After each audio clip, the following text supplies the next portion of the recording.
Oke, ini ada beberapa teman yang offline hadir, ada 1-2, ya ada 5 yang secara offline, yang satu sakit, yang satu vaksin tahap 2, ya.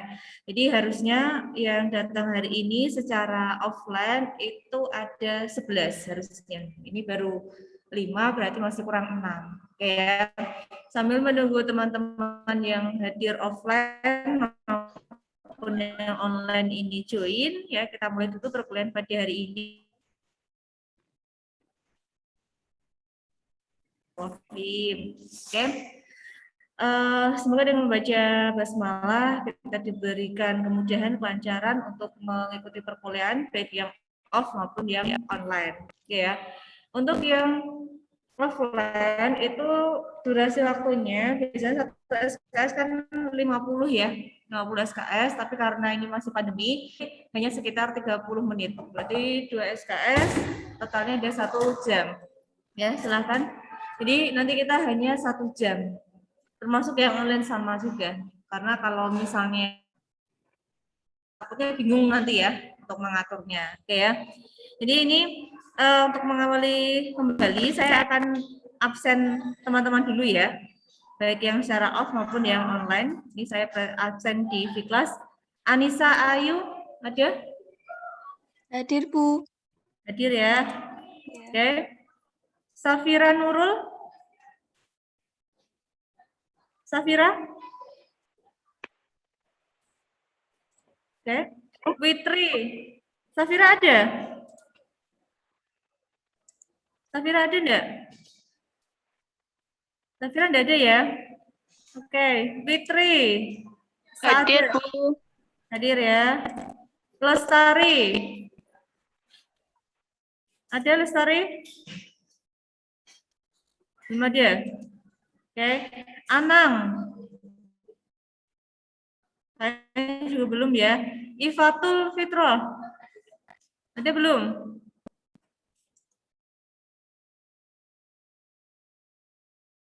Arul Amal. Belum. Eka. Ada enggak Eka? Niswatul. Niswatul ada? Oh, belum ada juga. Vena. Hadir ya. Oke. Helian Nikasari. Helian ada enggak? Belum. Hansa Melatika. Belum ada. Husni juga belum. Sinta. Hansa Sinta hadir. ada? Sin? Kenapa Mbak? Hansa hadir, Bu. Hadir ya, oke. Kemudian Nur Syamsiah. Hadir. Elfatul. Elfatul ada enggak? Belum. Nurul. Di sini sudah Hadir, Bu. ada ya. Nih. Tapi kameranya masih off ya. Jadi tidak saya absen dulu. Istingana. Safira hadir, Istingana aja. Hadir. Nah dulu Istingana. Hadir, Bu. Hadir ya. Siti Fatimah. Siti. Oke, belum ada. Siti Koidah. Hadir, Bu. Hadir ya. Nazilatun Nikmah. Oke, secara offline. Wilda Aulia. Ya. Fit. Hadir, Bu. Hadir ya. Nabila. Hadir, Bu. Hadir. Hadir. Oke. Fikri. Oke. Fitri Widianingrum. Hadir, Bu. Oke, hadir. Hasina. Hadir, Bu. Hadir ya. Farihatun? Farihatun mana? Hadir, Bu. Hadir ya. Kemudian Eva. Hadir. Hanisa, ayo. Hadir. Hadir, oke. Ya, jadi beberapa teman yang belum hadir, ini saya masih kosongi ya. Jika nanti di tengah-tengah saya absen ulang tidak ada, berarti saya akan menggantinya menjadi tidak hadir.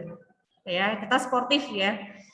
Untuk keterlambatan sesuai dengan kontrak perkuliahan yang telah kita sepakati itu paling saya kan 15 menit ya, misalnya 15 menit baik dosen maupun mahasiswa. Ya, jadi kalau lebih dari itu berarti kita berhak untuk mengabsen tidak hadir, itu ya. Oke, ini kita mulai ya.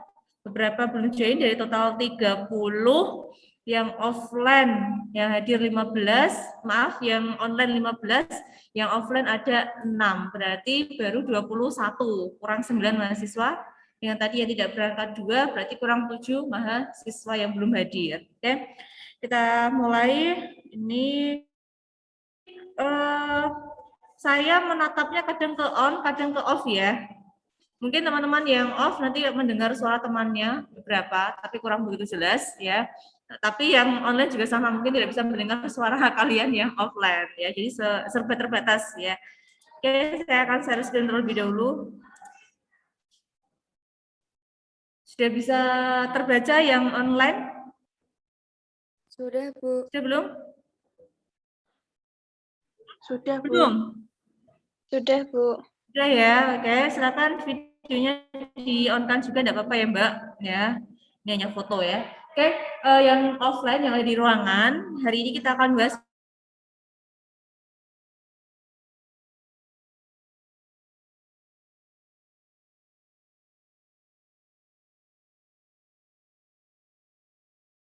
karya ilmiah. Nah, ada beberapa hal yang harus kalian perhatikan, meskipun ini sepele, tetapi kita sering melupakan nulis angka itu seperti apa. Ada beberapa aturan-aturannya. Nah, yang pertama kita akan bahas dulu mengenai angka dan bilangan. Oke ya. Ya. Angka dan bilangan. Nah, bagaimana penulisan angka dan bilangan yang tepat sesuai dengan Pedoman Umum Ejaan Bahasa Indonesia. Bagi teman-teman yang sudah mendownload, itu bisa sambil lihat ke ininya, hasil downloadannya, atau mau lihat ke situ boleh. Kalau itu kurang jelas ya, ke ininya sendiri-sendiri, nggak apa-apa. Oke. Nah, bilangan dalam teks ini ya, dapat dinyatakan dengan satu atau dua kata ditulis dengan huruf. Oke, silakan masuk ya. Kecuali jika dipakai secara berurutan seperti dalam perincian. Jadi di sini bilangan dalam teks dapat dinyatakan dengan satu atau dua kata. Misalnya 1, 20. Nah, ini ditulis dengan huruf. Misalnya kalian mau menulis hari ini yang hadir secara offline ada 1, 2, 3. Ada 7 mahasiswa. Berarti kita tidak menulisnya pakai angka 7, tetapi huruf 7. Karena terdiri atas 1 atau 2 kata. Tetapi jika dipakai dalam urutan rincian, itu boleh menggunakan angka. Misalnya, saya ke toko buku membeli beberapa peralatan tulis, diantaranya 2 pensil, berarti kita nulisnya tidak menggunakan huruf 2, tapi angka 2. 2 pensil, kemudian 15 penghapus misalnya, dan 1 buah buku. Kalau itu berkaitan dengan rincian, maka menggunakannya adalah angka. Tapi jika itu bukan rincian, maka ditulis menggunakan huruf. Contohnya ini yang contoh pertama. Mereka menonton drama itu sampai 3 kali. Di sini kan tidak ada unsur merinci. Merinci dari sesuatu atau sebelumnya. Waalaikumsalam. Nah, beda dengan yang kedua. Kendaraan yang 50 bus, 100 minibus, dan 120 sedan. Di sini ada sebuah perincian. Ya, 50 itu kan terdiri atas 2 kata. Tapi karena ini membahas mengenai rincian, maka menggunakan angka. Nah, itu perbedaannya. Jadi teman-teman misalnya mau membuat karangan atau menulis berita misalnya ya. telah terjadi laka lantas di jalan bla bla bla bla. Ada beberapa korban. Ada 1 korban selamat dan 2 korban kritis misalnya. Maka itu kalian karena itu termasuk rincian, kita tulisnya adalah pakai angka. Tapi kalau itu bukan rincian, misalnya ada 1 korban yang meninggal, hanya itu tak misalnya, ya kan? Maka itu menggunakan huruf. Ingat-ingat, oke?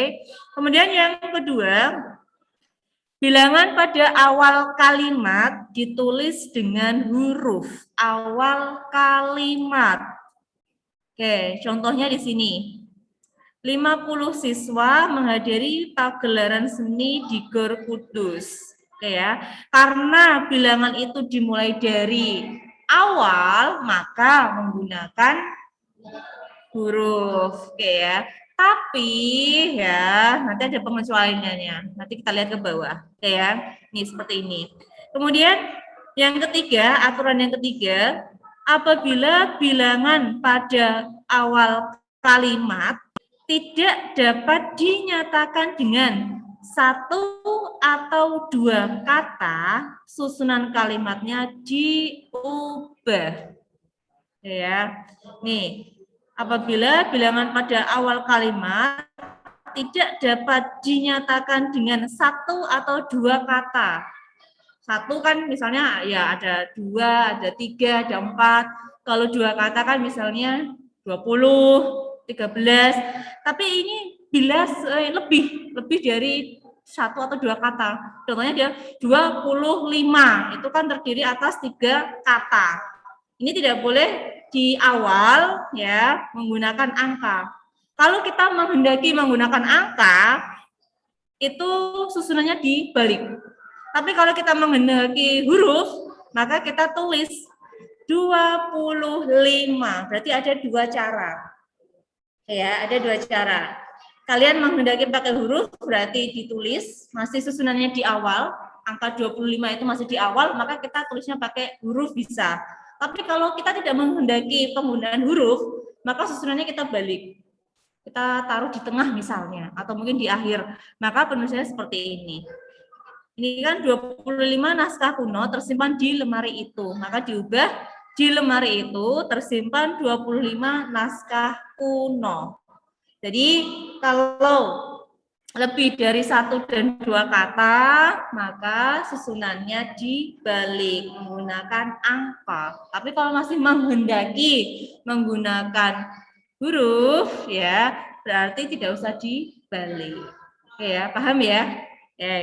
Kemudian aturan yang keempat, angka yang menunjukkan bilangan besar itu kuotanya ya, maksudnya jumlahnya, nominalnya besar, ditulis sebagian dengan huruf supaya lebih mudah dibaca. Misalnya kalian mau menyebutkan nominal 1 miliar, kan tidak mungkin kalian tulis 1 terus 0 banyak, itu kan tidak. Itu tidak efektif ya, tidak sesuai dengan kaidahnya. Maka kita tulis ada angka, ada huruf. Angkanya adalah 1, hurufnya ada tadi miliar. Nah, kalau di sini contohnya kan 1 juta rupiah. Tapi kalau itu hanya sekitar 1000 misalnya ya kita tulis angka 1000 enggak apa-apa. 1.00 karena nominalnya kan tidak terlalu banyak. Tapi kalau nominalnya banyak, maka cukup ditulis hurufnya. Perpaduan angka dengan perpaduan huruf. Ya. Kemudian aturan yang selanjutnya ini sering kita temui. Angka dipakai untuk menyatakan ukuran panjang, berat, luas, isi, dan waktu, serta nilai uang. Oke ya. Kadang kan kita menulis besaran ya, misalnya ada 2 kilometer, ada 2 kilogram, ada 1 kuintal. Nah itu berarti 1 kuintal ya tulis 1 kuintal biasa semacam itu. Kemudian kalau menyebutkan nominal uang, tulisannya seperti ini. Ini tanpa spasi ya. RP langsung angka 5. Ya, kalau teman-teman pakai spasi berubah menjadi tidak efektif. Ya, jadi tanpa spasi. Nih. Kemudian angka dipakai untuk menomori alamat seperti jalan, rumah, apartemen, atau kamar. Contohnya ini, Jalan Tanah Abang 15. Kenapa di sini tidak ada tulisan nomor atau kita biasanya singkatnya seperti ini? Karena angka 15 ini ya pasti asumsi kita adalah nomor. Jadi tidak usah double. Kalau ada penghamburan kata yang maknanya sama, maka mengakibatkan tidak efektif. Jadi kita langsung saja. Jalan Tanah Abang 15 ini pasti berkaitan dengan nomor. Itu ya. Yang baku itu nomor ya, pakai O semua, tidak nomor. Ingat-ingat. Oke. Kemudian angka dipakai untuk menomori bagian karangan atau ayat kitab suci. Ya, kalau kitab suci misalnya surah Yasin ayat 9. Kalau itu misalnya pasal 5, bab berapa. Nah, sekarang sebelum saya masuk ke tata cara yang berikutnya, saya mau mengingatkan sama teman-teman, nomor dalam bahasa Indonesia itu mengenal dua istilah. Ya, ada angka Arab dan yang kedua adalah angka Romawi. Maksud dari angka Arab di sini itu bukan berarti tulisan dalam bahasa Arab. Ini 2 ya berarti seperti ini. 5 ya kayak 0 ya, tapi lebih runcing kan gitu ya. Itu bukan itu yang dimaksud. Yang dimaksud angka Arab di situ adalah untuk menyebutkan angka 1, 2, 3 dan seterusnya. Itu istilahnya adalah angka Arab. Kenapa disebut angka Arab? Nanti teman-teman bisa searching di Google, di situ dijelaskan kenapa istilahnya menggunakan istilah angka Arab. Jadi ketika saya menyebut angka Arab, asumsi kalian jangan ke bahasa Arab, tapi lebih ke penulisan angka 1, 2, 3. Sedangkan angka Romawi, ya ini contohnya. Ada bab 10, ya kan? Kemudian nanti kalau 20 lambangnya bagaimana, 25 lambangnya seperti apa, itu angka Romawi. Jadi saya garis bawahi, untuk penyebutan angka dalam bahasa Indonesia ada 2, angka Romawi dan angka Arab. Oke ya, saya lanjutkan. Kemudian yang berikutnya, tata caranya adalah penulisan bilangan, utuh dan pecahan ditulis dengan huruf. Bilangan utuh dan pecahan, misalnya ada bilangan 1, ada bilangan 1/10, ya, 2/10. Nah, ini menggunakan huruf. Terkecuali untuk penyebutan lambang-lambang dalam fisika atau kimia ya. Misalnya ada H2O ya bukan berarti ditulis huruf 2O itu tidak ya. Kecuali lambang-lambang yang memang sudah pakem seperti itu ya. Jadi ini tata caranya. Kemudian saya lanjutkan karena ini mudah sebenarnya ya. Angka dan bilangan untuk tata cara yang berikutnya adalah penulisan bilangan tingkat. Tingkat itu berarti ada yang di bawah, ada yang di atas. Misalnya, ada 3 versi yang bisa teman-teman lakukan untuk menuliskan bilangan tingkat. Versi yang pertama, jika menggunakan angka Romawi, maka menulisnya langsung seperti ini. Biasa, abad 10. Tetapi jika menggunakan angka, maka penulisannya adalah yang kedua, abad ke strip baru 10. Tapi kalau kalian menghendaki dengan menggunakan huruf semua, maka penulisannya ya abad ke-10. Tata caranya adalah yang ketiga. Paham? Ya, jadi ada 3 versi. Kalian mau yang bagaimana? Misalnya saya kalau pengennya yang angka Romawi, Bu, ya berarti ya ini contohnya, abad 10 atau peringkat 1. Peringkat 1 kan kadang ada tulisannya Romawi ya. Romawi seperti ini. Tapi kalau menggunakan angka, berarti ya jangan tulis peringkat langsung angka 1, itu keliru. Harus ada dulu strip 1. Nanti kalau mau ditulis huruf semua malah lebih aman, ya kan? Peringkat ke-1 biasa tulisannya. Oke ya. Berikutnya penulisan angka yang mendapat akhiran an. Berarti ada stripnya ya atau tanda hubungnya. Tidak boleh langsung seperti ini. Tidak boleh. Abad 20-an tidak boleh. Tetap harus ada tanda pemisahnya atau tanda hubung. Atau mungkin uang 1000-an. Ya. Tapi kalau itu ditulis dengan angka, tapi kalau ditulis dengan huruf ya tulisannya biasa. ribuan. Nah, semacam ini. Kalau misalnya ditulis dengan huruf semua, tapi kalau dipadukan dengan angka, tetap ada tanda pemisah atau tanda hubung. Paham atau mumet? Paham ya? Ini sebenarnya kalau teman-teman ingin tahu berkaitan dengan penulisan ini, angka, bilangan, ejaan itu di kamus sebenarnya ada, Kamus Besar Bahasa Indonesia itu ada di bagian belakang, yang edisi revisi yang keberapa itu ya, itu ada semuanya di belakang, tata caranya. Atau nyari bukunya juga ada, pedoman umum ejaan bahasa Indonesia, baik yang secara online maupun offline itu ada. Coba searching di Google biasanya nanti nemu, ya. Kemudian yang berikutnya, penulisan bilangan dengan angka dan huruf digunakan dalam satu waktu atau digunakan dalam sekaligus. Ini bisa dalam peraturan perundang-undangan, akte, dan kwitansi. Jadi ada angka, ada huruf, jadi dua-duanya langsung dipakai. Itu bisa, tapi dalam penulisan peraturan perundang-undangan, kwitansi, dan akte. Kalau kalian penasaran, nanti habis ini pulang ke rumah, coba lihat akte kalian. Pasti di situ ada angkanya, ada hurufnya. Misalnya telah lahir putra kami yang pertama, namanya siapa? Itu kadang kan dituliskan ya, ada 20 September 1995 misalnya. Itu pasti sampingnya ada kurung buka menggunakan hurufnya. Sama juga ketika menulis kwitansi, itu kan ada angka, ada huruf. Nah, ini dia penjelasannya. Kemudian penulisan bilangan yang dilambangkan dengan angka dan diikuti huruf. Berarti ini hampir sama dengan yang ini, yang sebelumnya, hampir sama, ya. Ini yang terakhir, bilangan yang digunakan sebagai unsur nama geografi ditulis dengan huruf. Maksudnya seperti ini. Kadang kan kita menemukan ada tempat, itu kan perpaduan antara nama sama angka ya.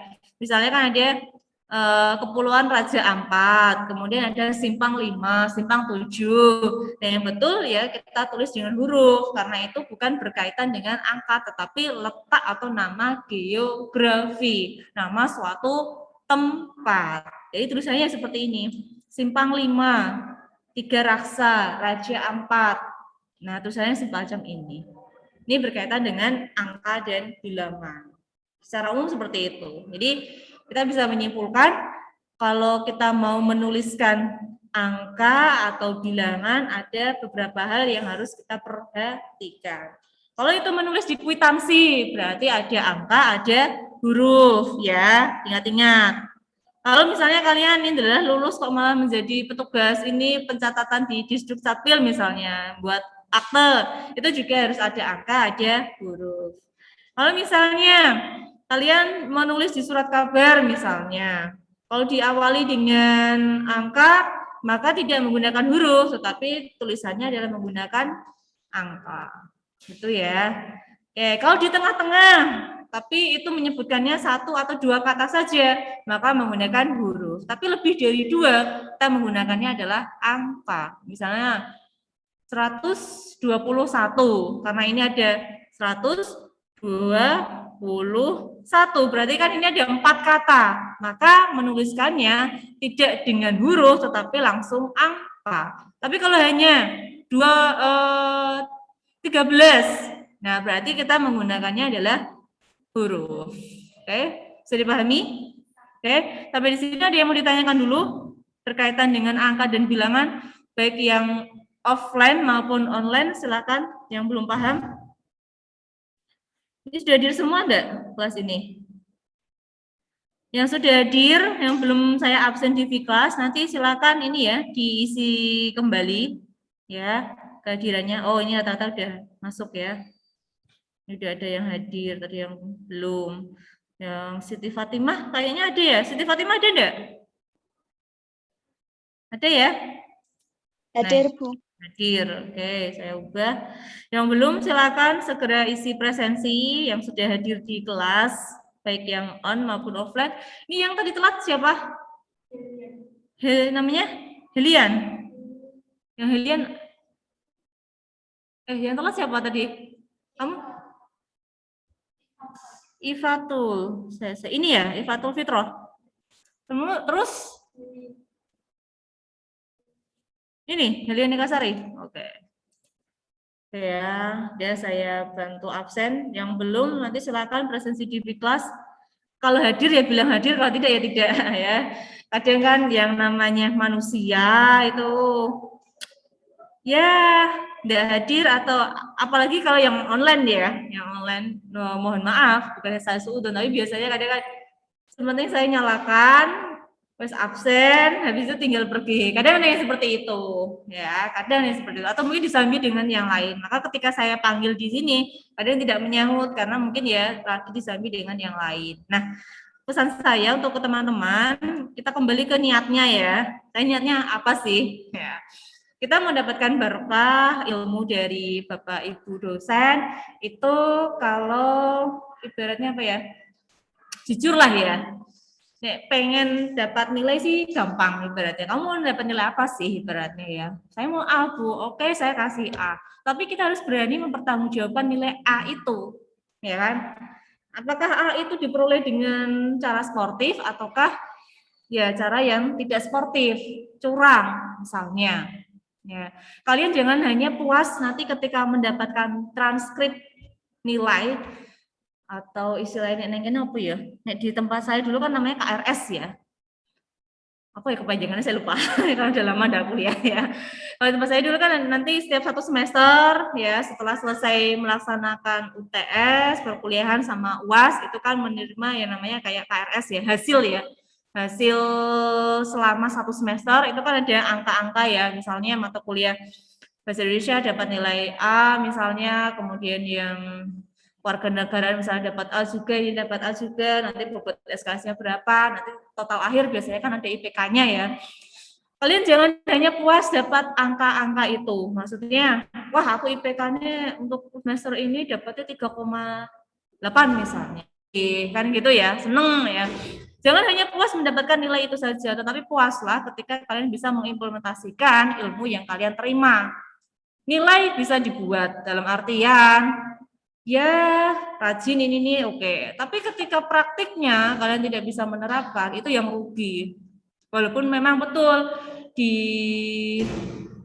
negara kita ini biasanya kalau melihat atau kita mengelamar pekerjaan memang kadang yang dilihat pertama kali adalah nilai ya, mesti. Itu tidak munafik ya, mesti nilai. Habis itu baru lihat ke keterampilannya. Kadang kan ada orang yang kemampuan kognitifnya itu biasa saja, tapi untuk psikomotoriknya itu menonjol. Kadang ada yang seperti itu, ya kan? Maka dari itu, kalau bisa ya antara kognitif, afektif, psikomotoriknya itu seimbang. Ya, jangan hanya puas dengan angka-angka yang kalian torehkan, tapi ketika disuruh praktik kalian zonk, kalian kosong. Itu yang memalukan. Memalukan untuk siapa? Utamanya ya diri sendiri. Yang luasnya apa? Ya alumninya. Oh ternyata alumninya dari kampus X misalnya, nilainya bagus-bagus ya, tapi ketika saya suruh ngajar, ketika saya suruh menjelaskan, itu nggak ada apa-apanya, nggak bunyi sama sekali. Nah itu kan berarti yang rugi adalah ya kalian sama kampus itu. Ya, maka dari itu jangan hanya fokus mencari nilai nek kuliah. Ya, jangan hanya fokus nilai. Ya nilai ya iya, tetapi tetap ke pengetahuan. Kalau pengetahuan kan oke, nilai akan mengikuti. Ya, gitu aja. Dosen tidak akan mungkin memberikan nilai kalian itu di bawah B misalnya, kalau kalian memang benar-benar rajin, aktif, ya kan. Dikasih tugas ya bisa mengerjakan dengan baik, ya kemungkinan ya di atas B, ya kan. Gampang kok, gampang. Tapi yang susah itu adalah mempertanggungjawabkan nilai yang telah diperoleh gitu ya.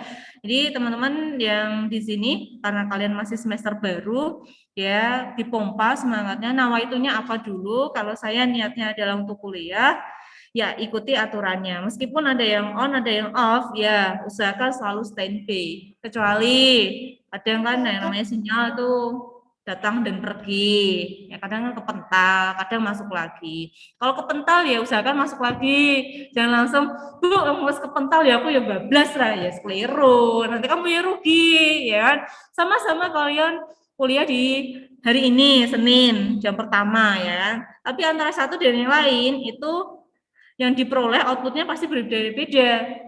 Ada yang bisa menerima secara keseluruhan, ada yang tidak, ada yang asal datang, duduk manis di depan layar, suruh mau ketok, ya kan? Itu nanti kan dibandingkan dengan yang sama-sama dengan datang, tapi nilainya kok nggak sama ya. Berarti kan jadi orang yang rugi. Jangan menjadi orang-orang yang merugi, ya kan? Harusnya ya datangnya bareng, ilmunya dapatnya sama.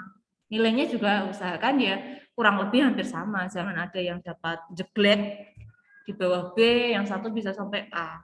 Nah, ini yang salah siapa? Ya kita introspeksi. Jangan hanya menyalahkan atau melihat dari satu sisi. Misalnya, dosennya atau mlebu ya Bu, dosennya atau jelas ya Bu. Hello, di sini kalian ada mahasiswa. Mahasiswa itu dituntut untuk kreatif. Misalnya, saya juga pernah kuliah seperti kalian, ya. Saya juga pernah, kadang yang namanya pribadi orang kan beda-beda, ya. Kita jangan berpendapat kayak SMA, SMK, MA. Harus ada gurunya ngasih info ini. Kalau enggak ada, wes meneng wae. Tidak, kita mahasiswa. Mahasiswa itu lebih kritis. Dalam artian, oke, kalau tidak dapat info dari dosennya, saya cari sendiri. Nanti ketika ketemu, saya diskusikan. Nah, seperti itu. Ya, kalau ada yang keliru atau ada yang kurang tepat, ya kalian nanti bisa mengingatkan. Ya kan? Atau mungkin misalnya dalam beberapa satu semester kok nggak pernah ketemu ya, oh berarti kalian ya wajib mengingatkan bapak ibu dosennya, jangan hanya diam. Habis itu nanti tinggal ini aja kalian, terakhir baru bilang, oh tahu mlebu kok. Nah itu yang keliru. Kita kan sama-sama manusia, berhak untuk mengingatkan. Di kontrak perkuliahan kita pun juga ada kan kesepakatan itu. Kalau barangkali dosennya lupa, silakan dihubungi, kan gitu aturannya. Ya, jadi kita sama-sama enak, ya.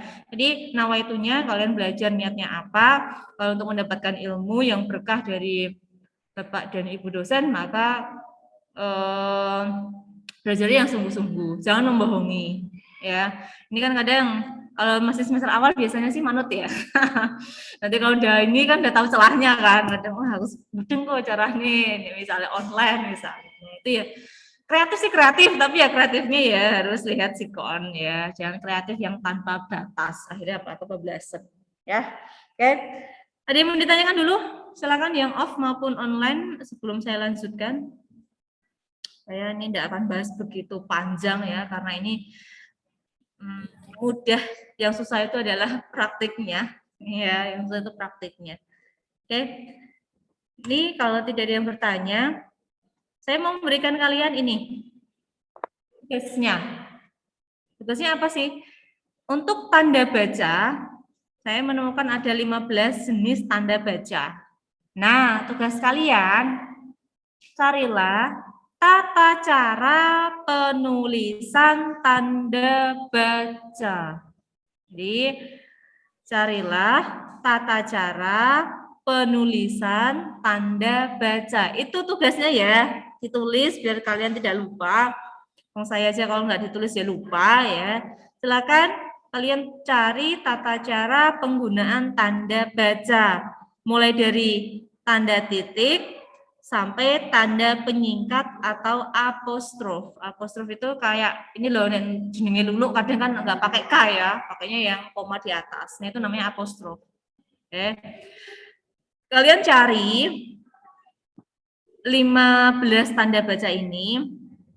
Kemudian saya tidak akan menyuruh nulis tangan karena nulis tangan mesti paham ya. Walaupun kalian diketik, walaupun kalian copy paste, tapi mohon dipertanggungjawabkan. Tidak hanya kopas baru wes, tapi apa pahami. Jadi untuk minggu ini kalian cari tata cara penulisan tanda baca dari nomor 1 sampai terakhir. Diketik ya di Word semacam itu, ketik, kemudian itu nanti kita bahas minggu depan. Jadi minggu depan kita membahas ke tanda baca secara umum saja, karena nanti saya nyebrang juga ke diksi. Ya, jadi secara umum silakan kalian cari, nanti saya tunjuk secara acak, ya. Misalnya Mbak Siti Koidah, misalnya, Siti Koidah. Tolong dijelaskan mengenai tanda titik, bagaimana tata caranya. Nanti Mbak Koidah menjelaskan. Nanti Nanti saya tunjuk secara acak sambil saya ngecek kalian nge-ghosting saya apa tidak. Ya, biasanya kan gitu. Ada ininya, videonya dimatikan, suaranya dimatikan, udah tinggal bablas. Ada nggak nih kayak gitu. Nah, nanti untuk mengecek kehadiran kalian, caranya saya lewat seperti itu. Oke, ini belum saya minta untuk dikumpulkan karena saya belum buka ini di Smooth-nya, belum saya buka tugas ya. Jadi ini untuk pengumpulannya nanti menyusul. Yang penting saya kasih tahu hari ini tugasnya apa. Jadi kalian habis ini bisa langsung mencari ya. Kemudian disiapkan. Ketika saya buka link untuk mengumpulkan tugas, kalian langsung siap.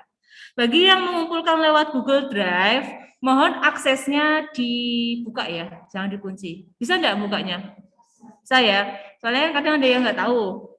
Sebelum kita copy link itu, di bawah kan ada pilihan ya. Nah, itu diklik, pilih ke semua orang bisa mengakses. Karena sampai sekarang tuh ada beberapa yang masih terkunci. Ya, masih terkunci. Oke, seperti itu bisa dipahami yang online untuk tugasnya, bisa? Bisa, Bu. Ya, bisa ya. Kalau bisa, yang offline bagaimana? Sudah paham? Oke ya, semua menganggukkan kepala berarti paham ya. Oke, saya tidak akan berlama-lama karena habis ini lanjut langsung nyari tugasnya. Oke, itu ya. Oke. Nah, habis ini karena kita masih ada jeda waktu ya, itu kita gunakan sebagai asinkronusnya ya. Kalau sinkronusnya kan online sama offline ini ketemu langsung. Asinkronusnya berarti kalian lihat tugas itu tadi segera dicari di sisa waktu yang ada. Nanti ketika saya buka link untuk mengumpulkan, kalian siap mengumpulkan. Oke, paham? Ya, paham ya? Yang online paham juga ya? Paham, Bu. Oke, paham. Oke, saya stop share screen-nya dulu. Oke ya. Yang belum absen silakan untuk absen dulu ya. Jangan sampai terlewat. Oke, saya mau ambil gambar teman-teman yang online dulu. Oke.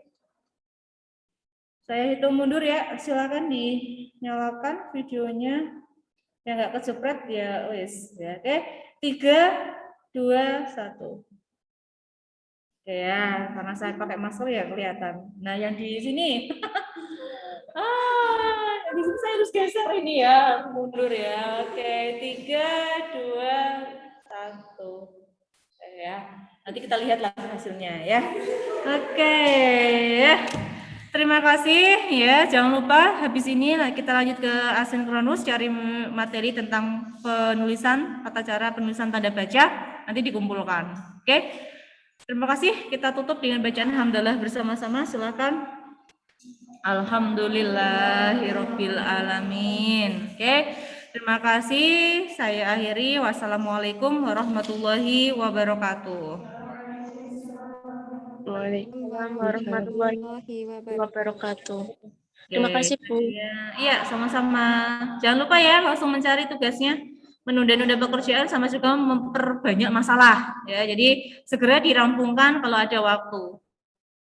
Gitu ya. Saya live ya secara keseluruhan. Terima kasih.